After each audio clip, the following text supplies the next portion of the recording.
नमस्ते दोस्तों, आज की बातचीत में मैं आपसे एक ऐसा सवाल पूछना चाहता हूं जो सुनने में शायद बहुत सरल लगे, लेकिन अगर हम इसे अपने भीतर उतरकर देखें तो यह सवाल हमारी पूरी आध्यात्मिक समझ को हिला सकता है।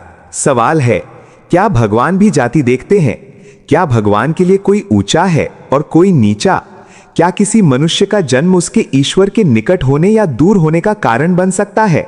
और क्या भगवान का द्वार किसी व्यक्ति के लिए केवल इसलिए बंद हो सकता है क्योंकि समाज ने उसे किसी विशेष जाति, धर्म या पेशे की पहचान दे दी है? यह केवल सामाजिक प्रश्न नहीं है, बल्कि यह हमारी आध्यात्मिक दृष्टि की परीक्षा है। क्योंकि यदि हम सचमुच मानते हैं कि परमात्मा सबके भीतर है, तो फिर भेद कहां रह जाता है? यदि एक ही चेतना अलग अलग शरीरों में प्रकट हो रही है, तो शरीर की पहचान के आधार पर आत्मा को ऊंचा या नीचा कैसे कहा जा सकता है? यही वह बिंदु है जहां भगवान दत्तात्रेय की परंपरा हमें एक बिल्कुल अलग दृष्टि प्रदान करती है। दत्तात्रेय केवल एक देवता के रूप में नहीं, बल्कि उस परम स्वतंत्र चेतना के प्रतीक के रूप में सामने आते हैं जो किसी सामाजिक पहचान में बनती नहीं। उनके लिए मनुष्य की बाहरी पहचान अंतिम सत्य नहीं है। किसी का जन्म क्या है, उसका पहनावा क्या है, उसका व्यवसाय क्या है, वो किस परंपरा से आया है, इनमें से कोई भी चीज उसकी आत्मिक संभावना को निर्धारित नहीं करती। क्योंकि आत्मा का कोई जाति चिन्ह नहीं होता, चेतना का कोई धर्म नहीं होता, और परम सत्य के लिए कोई मनुष्य पराया नहीं होता। अब मैं आपसे कहता हूं, अगर आपको दत्तात्रेय का परिवार दिखाऊं तो आपकी पहली प्रतिक्रिया क्या होगी? शायद आप सोचेंगे कि भगवान का परिवार देवताओं से भरा होगा, महान ऋषि मुनि होंगे, वेदों के ज्ञाता होंगे, तपस्वी होंगे, ऐसे लोग होंगे जिन्हें समाज पहले से ही पवित्र और सम्मानित मानता है। लेकिन जब हम दत्तात्रेय की व्यापक लोक परंपरा और उनसे जुड़ी कथाओं को देखते हैं तो तस्वीर बहुत अलग दिखाई देती है। वहां हमें ऐसे साधक मिलते हैं जिन्होंने संसार का त्याग किया, वेदों का अध्ययन करने वाले ब्राह्मण मिलते हैं, सूफी या फकीर परंपराओं से जुड़े लोग मिलते हैं, देवी उपासक मिलते हैं, समाज द्वारा हाशिए पर रखे गए लोग मिलते हैं, अपराधपूर्ण जीवन से लौटकर आध्यात्मिक मार्ग पर आने वाले व्यक्ति मिलते हैं, और वे स्त्रियां भी मिलती हैं जिन्हें समाज ने अपने कठोर नैतिक निर्णयों के कारण पतित कह दिया था।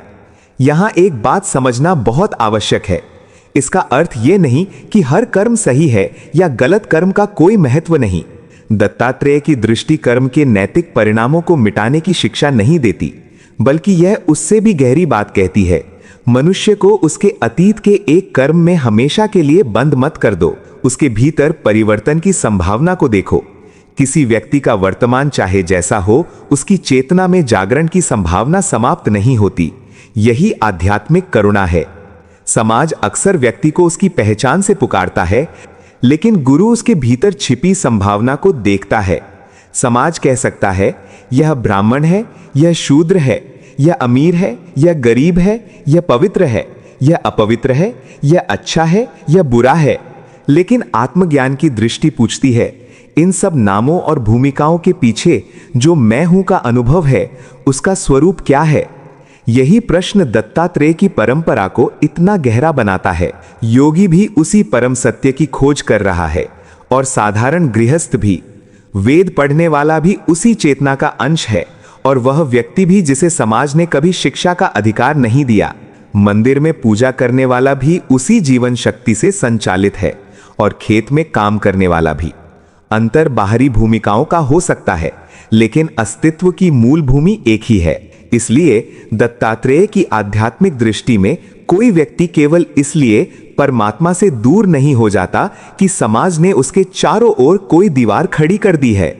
सोचिए, नदी जब बहती है तो वो ये नहीं पूछती कि किस खेत की मिट्टी ऊंची जाति की है और किस खेत की नीची। सूर्य जब प्रकाश देता है तो वो घर के बाहर खड़े व्यक्ति से उसका परिचय पत्र नहीं मांगता। हवा जब चलती है तो वह ये नहीं देखती कि कौन उसे सांस में ले रहा है।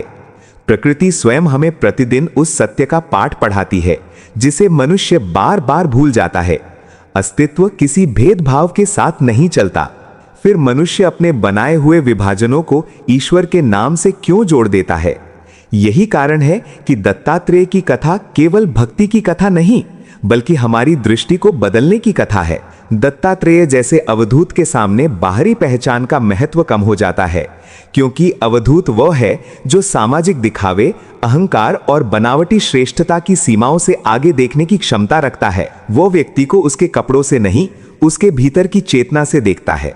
और शायद यही कारण है कि दत्तात्रेय के चारों ओर ऐसी विविधता दिखाई देती है। योगी और भोगी, विद्वान और अनपढ़, साधु और सामान्य मनुष्य, सभी के लिए एक संभावना खुली रहती है। यहां तक कि वह व्यक्ति भी जिसे समाज अपने अपराध या अतीत के कारण अंतिम रूप से अस्वीकार कर चुका है, यदि भीतर से बदलना चाहता है तो उसके लिए भी आध्यात्मिक द्वार बंद नहीं किया जाता, क्योंकि सनातन दर्शन में आत्मा को मूलतः किसी सामाजिक श्रेणी में सीमित नहीं किया जा सकता। शरीर बदलता है, नाम बदलता है, परिस्थितियां बदलती हैं, भूमिकाएं बदलती हैं, लेकिन चेतना का मूल प्रश्न वही रहता है, मैं वास्तव में कौन हूं? और जब साधक इस प्रश्न को गंभीरता से पूछना शुरू करता है, तब जाति, पद, प्रतिष्ठा और अहंकार की परतें धीरे धीरे कमजोर होने लगती हैं। दत्तात्रेय ने किसी से केवल यह नहीं पूछा कि तुम कौन हो। उनकी परंपरा हमें उससे गहरा प्रश्न पूछने के लिए प्रेरित करती है। तुम अपने बारे में जो कुछ मानते हो, क्या वास्तव में वही तुम्हारा अंतिम स्वरूप है? क्या तुम केवल अपना नाम हो? क्या तुम केवल अपना शरीर हो? क्या तुम केवल अपनी जाति, परिवार, व्यवसाय या सामाजिक पहचान हो? यदि इन सबको एक एक करके हटा दिया जाए तो भीतर क्या बचता है? वही खोज आध्यात्मिक यात्रा की शुरुआत है। इसलिए दत्तात्रेय की करुणा का अर्थ केवल सबको स्वीकार कर लेना नहीं है। इसका अर्थ है हर व्यक्ति में उस चेतना की संभावना को पहचानना जो अज्ञान से ज्ञान की ओर, बंधन से स्वतंत्रता की ओर और अहंकार से आत्मबोध की ओर बढ़ सकती है। उनके द्वार पर आने वाले से मानो यही पूछा जाता है, तुम किस नाम से आए हो? इससे अधिक महत्वपूर्ण यह है कि तुम सत्य की खोज में कितने ईमानदार हो। तुम किस घर में जन्मे? इससे अधिक महत्वपूर्ण यह है कि तुम्हारे भीतर जागने की कितनी प्यास है। तुम्हारे अतीत में क्या था? इससे अधिक महत्वपूर्ण यह है कि आज तुम किस दिशा में चलना चाहते हो। और शायद यही वह संदेश है जिसे हम आज सबसे अधिक भूल गए हैं। भगवान तक पहुंचने के लिए पहले मनुष्य द्वारा बनाई गई पहचान की दीवारें गिरानी पड़ती हैं, क्योंकि जहां आत्मा का अनुभव होता है वहां मैं श्रेष्ठ हूं और तुम निम्न हो जैसी धारणाएं टिक नहीं पाती। वहां केवल एक व्यापक चेतना का अनुभव रह जाता है। दत्तात्रेय का संदेश हमें यही देखने के लिए आमंत्रित करता है कि परमात्मा को पाने से पहले हमें अपने भीतर बैठे उस छोटे से अहंकार को पहचानना होगा जो हर जगह विभाजन करता है। वह कहता है यह मेरा है, वो पराया है, यह पवित्र है, वह अपवित्र है, यह योग्य है, वह अयोग्य है। लेकिन ज्ञान की दृष्टि कहती है जहां जीवन है वहां परमात्मा की संभावना है। इसलिए दत्तात्रेय की शरण में योगी भी आ सकता है, और वो व्यक्ति भी जिसने जीवन में भटकाव देखा है। ब्राह्मण भी आ सकता है, और समाज द्वारा बहिष्कृत व्यक्ति भी। देवी उपासक भी आ सकता है, और फकीर भी, क्योंकि दत्तात्रेय के लिए आध्यात्मिक यात्रा किसी एक सामाजिक पहचान की संपत्ति नहीं है। मुक्ति किसी जाति की जागीर नहीं है। आत्मज्ञान किसी वर्ग का विशेषाधिकार नहीं है। और परमात्मा तक जाने वाला मार्ग किसी एक मनुष्य के लिए आरक्षित नहीं है। अंततः प्रश्न यही है, क्या हमारे भीतर इतनी विशालता है कि हम उस चेतना को हर मनुष्य में देख सकें जिसे हम स्वयं अपने भीतर खोज रहे हैं? यदि हम सचमुच दत्तात्रेय को समझना चाहते हैं तो शायद उनकी सबसे पहली शिक्षा यही है, मनुष्य को उसके बाहरी लेबल से मत देखो, उसके भीतर छिपे आत्म तत्व को देखने की कोशिश करो। क्योंकि जिस दिन देखने वाला बदल जाता है उसी दिन संसार भी बदलता हुआ दिखाई देने लगता है। और तब हमें समझ आता है कि दत्तात्रेय का दरबार कोई केवल मंदिर या स्थान नहीं है। वह एक ऐसी चेतना है जहां भेद की दीवारें गिरती हैं, अहंकार शांत होता है और हर जीव के भीतर उसी परम सत्य की झलक दिखाई देने लगती है। यही दत्तात्रेय की व्यापकता है, यही अवधूत की दृष्टि है, और शायद यही उस प्रश्न का सबसे गहरा उत्तर भी है। भगवान जाति नहीं देखते, भगवान उस चेतना को देखते हैं जो हर जीव के भीतर समान रूप से धड़क रही है। आप सोच रहे होंगे, लेकिन जाति व्यवस्था तो हमारे समाज का हिस्सा है, ये तो धर्म ग्रंथों में भी दिखाई देती है, फिर दत्तात्रेय इसे क्यों नहीं मानते? दोस्तों, यहां हमें एक बहुत सूक्ष्म अंतर समझना होगा। समाज में बनी हुई किसी व्यवस्था और आध्यात्मिक सत्य को एक ही चीज मान लेना उचित नहीं है। सामाजिक व्यवस्था समय, परिस्थिति और मनुष्य की आवश्यकताओं के अनुसार बनती और बदलती रहती है, लेकिन आत्मा का सत्य किसी व्यवस्था से बंधा नहीं होता। जन्म हमें एक परिवार देता है, परिवार हमें एक सामाजिक पहचान देता है, समाज हमें अनेक नाम और भूमिकाएं देता है, लेकिन इनमें से कोई भी हमारी चेतना की अंतिम पहचान नहीं है। यही कारण है कि भारतीय दर्शन में केवल जन्म नहीं, बल्कि गुण, कर्म, आचरण और अंततः आत्मबोध को भी अत्यंत महत्वपूर्ण माना गया है। दत्तात्रेय की दृष्टि इसी गहरे स्तर पर जाकर प्रश्न करती है, तुम्हारा जन्म क्या है यह एक बात है, लेकिन तुम्हारी चेतना किस दिशा में विकसित हो रही है यह उससे कहीं बड़ी बात है। दत्तात्रेय को त्रिमूर्ति का संयुक्त स्वरूप माना जाता है। ब्रह्मा सृष्टि के प्रतीक हैं, विष्णु पालन के और शिव परिवर्तन तथा संहार के। अब इस प्रतीक को भीतर से समझिए। सृष्टि जब होती है तो जीवन को जन्म लेने से पहले किसी सामाजिक पहचान की आवश्यकता नहीं होती। नवजात शिशु संसार में आता है तो उसकी चेतना पर कोई जाति का ठप्पा नहीं लगा होता। पालन करने वाली प्रकृति भी किसी एक वर्ग के लिए अलग और दूसरे के लिए अलग नहीं हो जाती। सूर्य सब पर प्रकाश डालता है, पृथ्वी सबको धारण करती है, वायु सबको जीवन देती है, और जब परिवर्तन या मृत्यु आती है तब राजा और रंक, विद्वान और अनपढ़, धनी और निर्धन सभी एक ही प्राकृतिक नियम के सामने खड़े होते हैं। यही त्रिमूर्ति के प्रतीक का गहरा आध्यात्मिक अर्थ है। अस्तित्व का मूल नियम किसी सामाजिक श्रेष्ठता को स्वीकार नहीं करता। इसलिए जब दत्तात्रेय को त्रिमूर्ति का संयुक्त स्वरूप कहा जाता है तो उनकी निर्भेद दृष्टि को समझने का एक मार्ग यही है कि परम सत्ता के स्तर पर किसी मनुष्य की सामाजिक पहचान अंतिम सत्य नहीं हो सकती। आत्मा की कोई जाति नहीं होती, चेतना का कोई कुल नहीं होता, ब्रह्म किसी जाति का नहीं हो सकता, क्योंकि ब्रह्म से अलग कोई दूसरा अस्तित्व ही नहीं है। यदि सब में वही चेतना है तो एक को ऊंचा और दूसरे को नीचा समझना अंततः उसी एक चेतना को दो हिस्सों में बांटने जैसा है। और यहीं से दत्तात्रेय की शिक्षा हमें बाहरी पहचान से भीतर की पहचान की ओर ले जाती है। अब मैं आपको कुछ लोक प्रचलित कथाएं सुनाता हूं, जिन्हें दत्तात्रेय की निर्भेद करुणा को समझाने वाली आध्यात्मिक कथाओं के रूप में देखा जाता है। इन कथाओं का उद्देश्य ऐतिहासिक प्रमाण प्रस्तुत करना नहीं, बल्कि एक गहरे आध्यात्मिक संदेश को समझाना है। पहली कथा है चोर और दत्ता की। कहा जाता है कि एक चोर दत्तात्रेय के पास आया और उसने अपने जीवन को लेकर अपराधबोध व्यक्त किया। उसने कहा, प्रभु, मैं चोर हूं, मैंने बहुत गलत कर्म किए हैं, क्या मेरे लिए भी मुक्ति का कोई मार्ग है? इस कथा का सबसे महत्वपूर्ण भाग दत्तात्रेय का उत्तर है। वे उसे केवल उसके अतीत के नाम से नहीं देखते, वे उसके भीतर परिवर्तन की संभावना देखते हैं। कथा में दत्तात्रेय उसे ऐसी दृष्टि देते हैं कि चोरी करते समय भी उसे यह स्मरण रहे कि संसार में वास्तव में कुछ भी उसका अपना नहीं है। यह बात उसके भीतर धीरे धीरे ऐसी जागरूकता पैदा करती है कि जिस वस्तु को वह अपना समझकर चुराता था उसी पर उसका मोह टूटने लगता है। यहां कथा का वास्तविक रहस्य चमत्कार में नहीं, चेतना के परिवर्तन में है। गुरु ने उसके हाथ को पकड़कर केवल चोरी रोकने की कोशिश नहीं की, उन्होंने उसके भीतर उस विचार को बदल दिया जिसके कारण चोरी जन्म लेती थी, यह मेरा है। जब मेरा कमजोर पड़ता है तो लोभ कमजोर होता है, जब लोभ कमजोर होता है तो कर्म बदलने लगता है। इसलिए दत्तात्रेय ने उस व्यक्ति को उसके अतीत से परिभाषित नहीं किया, उन्होंने उसके भीतर छिपे परिवर्तन को देखा। संदेश यह नहीं कि कर्म का कोई महत्व नहीं, बल्कि यह कि कोई भी मनुष्य अपने वर्तमान कर्मों से हमेशा के लिए बंद नहीं हो जाता। दूसरी कथा है एक ऐसी स्त्री की जिसे समाज ने अपने कठोर निर्णयों के कारण तिरस्कार की दृष्टि से देखा। दत्तात्रेय की करुणा की कथा में वह उनके पास आती है और अपने जीवन के कारण भीतर से टूट चुकी होती है। समाज उसे केवल उसके पेशे और अतीत से पहचानता था, लेकिन दत्तात्रेय उसकी बाहरी पहचान के पार देखते हैं।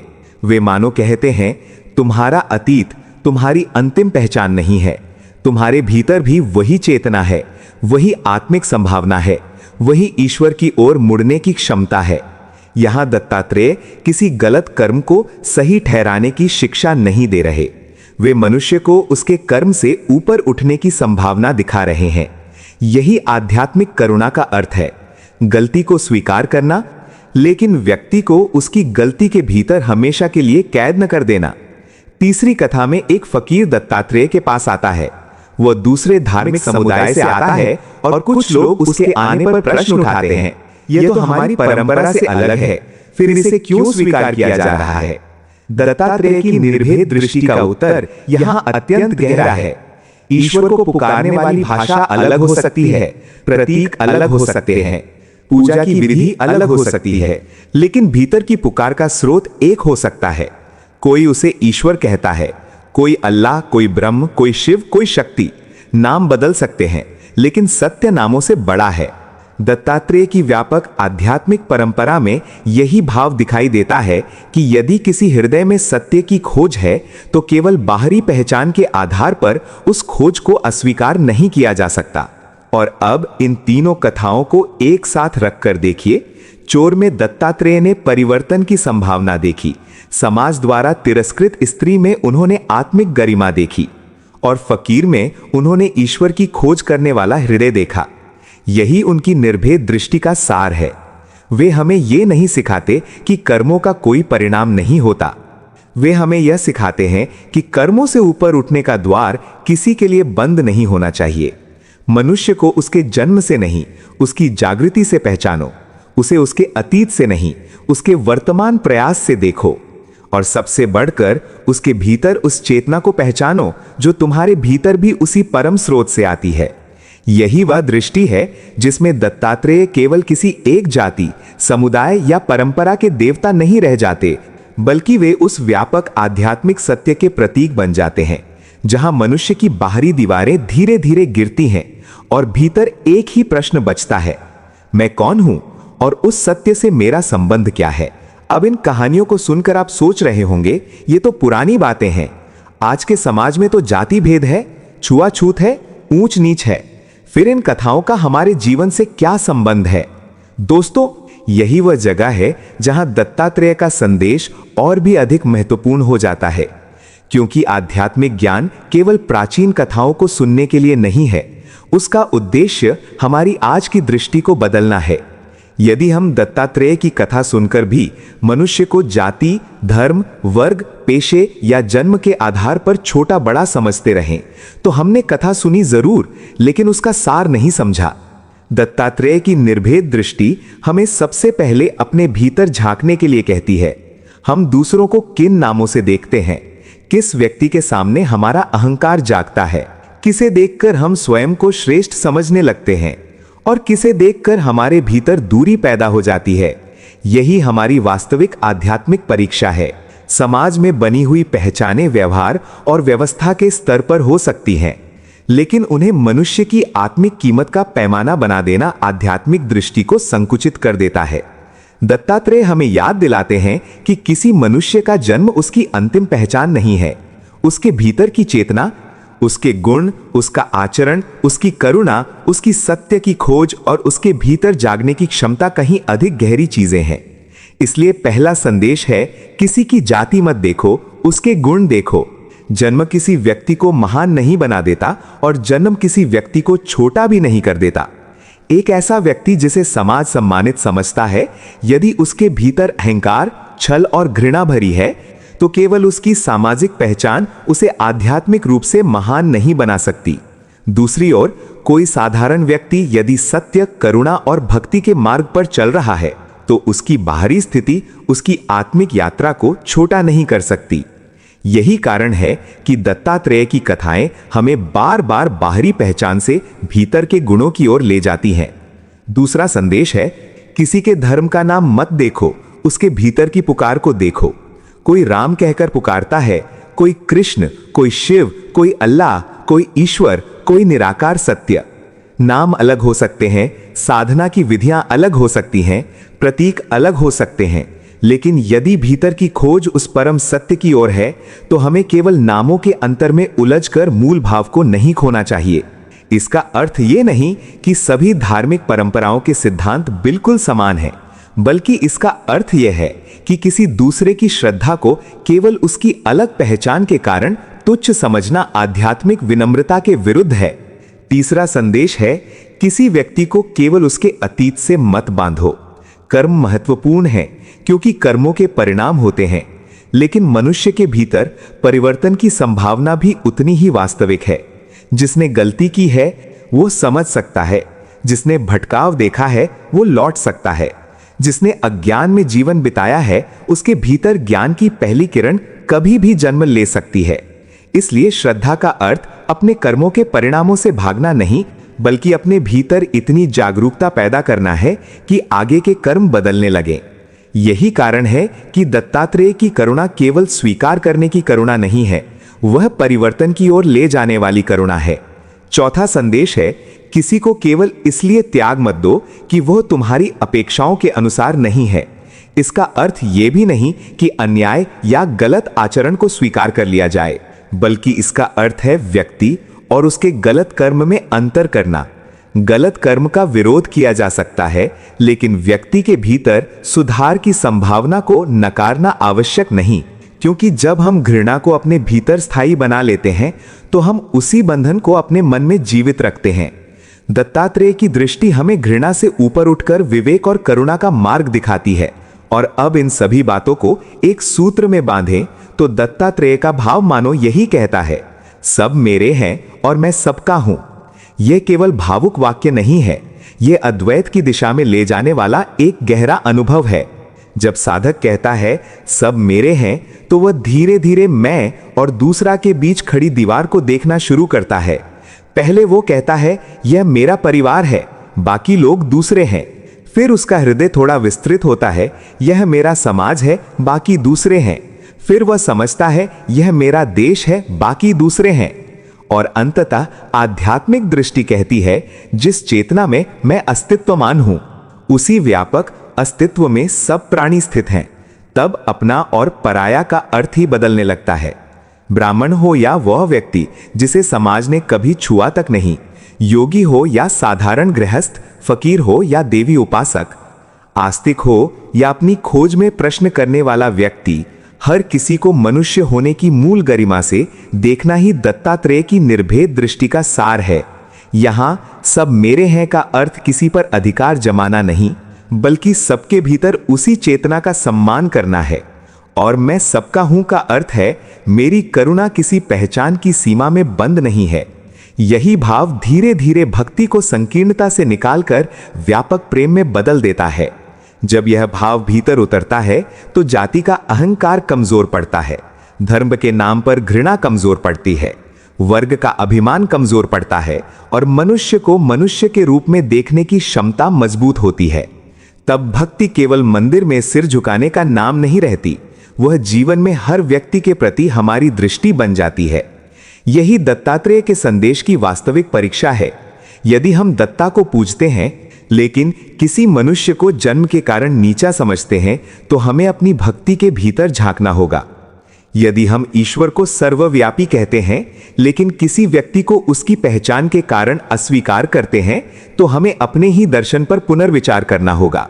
क्योंकि यदि परमात्मा सचमुच सर्वत्र है तो आध्यात्मिक यात्रा अंततः हमें विभाजन से एकत्व की ओर ही ले जाएगी।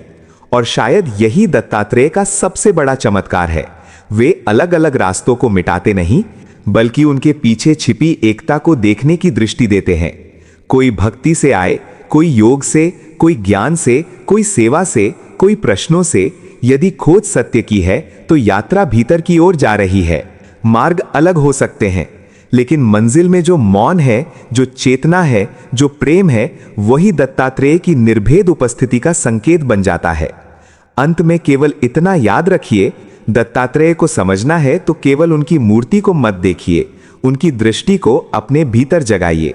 जिस दिन आप किसी मनुष्य को उसकी जाति से पहले उसकी चेतना के रूप में देख पाएंगे, किसी अलग धर्म वाले में भी ईश्वर की खोज का सम्मान कर पाएंगे और किसी भटके हुए व्यक्ति में भी परिवर्तन की संभावना देख पाएंगे, उसी दिन दत्तात्रेय का संदेश आपके लिए केवल कथा नहीं रहेगा, वो आपके देखने का तरीका बन जाएगा। और तब शायद भीतर से एक ही भाव उठेगा, सब मेरे हैं और मैं सबका हूं। जहां यह भाव जागता है, वहां भेद की दीवारें धीरे धीरे गिरने लगती हैं और उनके पीछे केवल भक्ति, करुणा, प्रेम और वही एक दत्ता दिखाई देने लगते हैं। आज इस यात्रा के अंत में मैं आपसे केवल एक बात कहना चाहता हूं, दत्ता को पहचानो, लेकिन दत्ता को केवल किसी मंदिर की मूर्ति, किसी चित्र या किसी पौराणिक कथा के पात्र के रूप में मत पहचानो। दत्ता को उस चेतना के रूप में पहचानो जो जीवन के हर रूप में उपस्थित है, और विशेष रूप से उस मनुष्य में दत्ता को पहचानने का प्रयास करो जिसे समाज ने अपने से दूर कर दिया है, जिसे किसी नाम, जाति, गरीबी, पेशे, अतीत या परिस्थिति के कारण कमतर समझ लिया गया है। जो गरीब है उसमें भी वही जीवन धड़क रहा है, जो दलित या सामाजिक रूप से वंचित रहा है उसके भीतर भी वही चेतना है, जिसने अपने जीवन में गलतियां की हैं उसके भीतर भी परिवर्तन और जागरण की संभावना समाप्त नहीं हुई। जो टूट गया है, जो हार गया है, जो अकेला है, जो किसी कारण से समाज द्वारा त्याग दिया गया है, उसे केवल उसकी परिस्थिति से मत देखो। उसके भीतर भी वही आत्मिक ज्योति है जिसकी खोज तुम अपने भीतर कर रहे हो। इसका अर्थ यह नहीं कि हर कर्म को सही मान लिया जाए या गलत और अन्यायपूर्ण व्यवहार को स्वीकार कर लिया जाए, बल्कि इसका अर्थ है कर्म का विवेक रखो, लेकिन मनुष्य के भीतर की गरिमा को मत मिटाओ। किसी व्यक्ति की गलती का विरोध किया जा सकता है, लेकिन उसे हमेशा के लिए उसकी गलती बनाकर छोड़ देना आवश्यक नहीं है, क्योंकि मनुष्य बदल सकता है, चेतना जाग सकती है, हृदय परिवर्तित हो सकता है। यही दत्तात्रेय की करुणा का गहरा अर्थ है। दत्ता हर किसी में है और हर किसी में दत्ता है। यह वाक्य केवल सुनने के लिए नहीं, अनुभव करने के लिए है। यदि सचमुच हम मानते हैं कि एक ही परम चेतना सब में व्याप्त है, तो फिर जाति का अहंकार हमारे भीतर कितनी देर टिक सकता है? धर्म के नाम पर घृणा कितनी देर टिक सकती है? ऊंच नीच की भावना कितनी देर टिक सकती है? इसलिए आज इस यात्रा के अंत में आइए हम अपने भीतर एक छोटा सा संकल्प करें। हम किसी व्यक्ति की जाति को उसकी आत्मिक कीमत का पैमाना नहीं बनाएंगे। हम किसी के धर्म को देखकर उसके प्रति घृणा नहीं रखेंगे। हम किसी को केवल उसकी सामाजिक स्थिति के कारण नीचा नहीं समझेंगे। और जहां संभव हो हम किसी ऐसे व्यक्ति को अकेला नहीं छोड़ेंगे जिसे समाज पहले ही किनारे कर चुका है, क्योंकि किसी को अपनाना केवल उसके लिए करुणा नहीं है, वह हमारे अपने हृदय को भी विस्तृत करता है। जब हम किसी मनुष्य को पराया कहकर बाहर करते हैं, तो वास्तव में हम अपने भीतर करुणा की एक खिड़की बंद कर देते हैं। और जब हम बिना भेदभाव के किसी मनुष्य की गरिमा को स्वीकार करते हैं, तो हमारे भीतर का अहंकार थोड़ा और पिघलता है। यही आध्यात्मिक साधना का एक रूप है। ध्यान केवल आंखें बंद करके बैठना नहीं, कभी कभी किसी ऐसे व्यक्ति को सम्मान देना भी ध्यान बन जाता है जिसे संसार ने सम्मान देना भूल गया है। सेवा केवल दान देना नहीं, किसी को मनुष्य की तरह देखना भी सेवा है। भक्ति केवल मंत्र बोलना नहीं, अपने व्यवहार में उस परमात्मा की उपस्थिति को स्वीकार करना भी भक्ति है। और ज्ञान केवल शास्त्र पढ़ लेना नहीं, अपने भीतर के भेदभाव को पहचान कर उससे ऊपर उठना भी ज्ञान है। इसलिए जब हम कहते हैं सब दत्ता हैं, तो इसका अर्थ यह नहीं कि हर व्यक्ति दत्तात्रेय का अवतार है। इसका आध्यात्मिक अर्थ यह है कि हर जीव के भीतर उसी परम चेतना की संभावना और उपस्थिति को सम्मान की दृष्टि से देखा जाए। अब कुछ क्षण के लिए अपनी आंखें बंद कीजिए, अपने भीतर की भागदौड़ को थोड़ा शांत होने दीजिए, अपनी सांस को सहज होने दीजिए और कल्पना कीजिए कि आपके भीतर एक ऐसी शांत चेतना है जो किसी नाम से बंधी नहीं, किसी जाति से बंधी नहीं, किसी धर्म से बंधी नहीं, किसी पद से बंधी नहीं। वो केवल साक्षी है, शांत, विशाल और उपस्थित। उसी मौन में दत्तात्रेय का भाव स्मरण कीजिए, जैसे भीतर से कोई आवाज कह रही हो, मैं सबका हूं और सब मेरे हैं। कोई मनुष्य केवल अपनी बाहरी पहचान के कारण पराया नहीं है। भेद बाहर हो सकते हैं, लेकिन चेतना की गहराई में एकता है।